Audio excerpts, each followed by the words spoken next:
Bonjour à tous, c'est Troufman, on est sur le Computex 2011 toujours, et là on est sur le stand de Cooler Master. Alors on va voir qu'est-ce qu'ils ont de nouveau.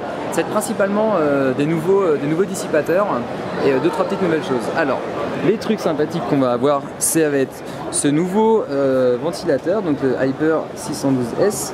Simplement c'est la version hardcore d'anciens ventilateurs qu'ils avaient. C'est fait principalement pour que ce soit fanless et on peut rajouter des ventilos dessus si on veut. On peut regarder c'est assez massif, c'est assez hardcore comme façon de faire.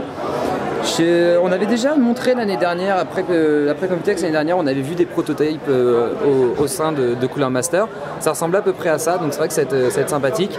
Bon, bien sûr, les kits de montage pour pour les différents sockets seront présents, aussi bien pour AMD que pour Intel. Et voilà, ce ventilateur là sera disponible en deux versions, la version normale ici et la version PWM avec un top noir qu'on voit juste ici. Voilà, c'est exactement le même dissipateur, le même design et tout. Il y a juste le cover qui passe en noir et la gestion PWM du ventilateur. Principalement, la version PWM sera pour l'Asie et l'Amérique, tandis que la version qu'on a vue tout à l'heure, sans PWM, sera pour l'Europe, étant donné qu'apparemment, les Européens, le PWM, c'est pas trop gênant. Autre chose, il y a aussi donc, un dissipateur qui est appelé le projet S600. Quand c'est marqué projet, c'est tout simplement que c'est pas forcément le nom final.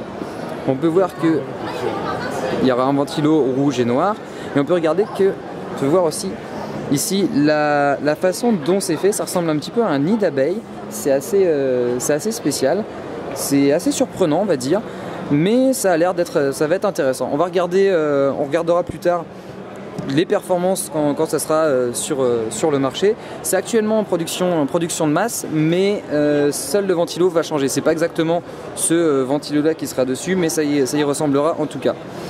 Autre chose qu'on peut regarder par rapport à ce dissipateur, c'est qu'il est incliné. Il est incliné, on nous a expliqué que c'était juste parce que quand on le met dans un boîtier de cette façon, il va être incliné pour récupérer l'air frais qui vient de la façade du boîtier. C'est un peu tordu comme explication, mais au moins ça a le mérite d'avoir été innové à ce moment-là. Donc on va regarder ça sera entre 45 et 50 euros sur le prix du marché d'après les informations qu'on a eues, tandis que l'autre sera plus dans la tranche 50-60 euros pour le dissipateur. Il y a un autre truc qui est super sympa qu'on peut voir ici, c'est le projet AL2 qui est en fait un projet de water cooling all-in-one pas trop cher. Actuellement en fait ça sera plus cher que les concurrents, ça devrait tourner autour d'une centaine de dollars, soit quasiment en fait une centaine d'euros en France. Il y a une pompe qui est très puissante, ils ont nous expliqué que la pompe serait beaucoup plus puissante que les pompes qu'on peut trouver habituellement sur les kits all-in-one. La base qu'il y a ici, c'est la base spéciale que Cooler Master a développée.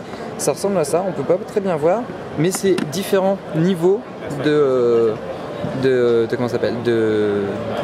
différents niveaux au niveau de la base qui vont faire que ça va pouvoir passer entre les deux. Donc il va y avoir une première version qui sera avec un ventilateur de 120 mm et une deuxième version qui sera avec deux ventilateurs de 120 mm ici de façon plus grande. Il faut savoir que ça sera donc sur le marché d'ici Q3 à Q4. Il n'y a pas encore de nom officiel, mais ça sera un bon compétiteur au niveau all-in-one avec tous les autres. On va attendre de pouvoir tester les performances avant de pouvoir se concentrer un peu plus. Et voilà.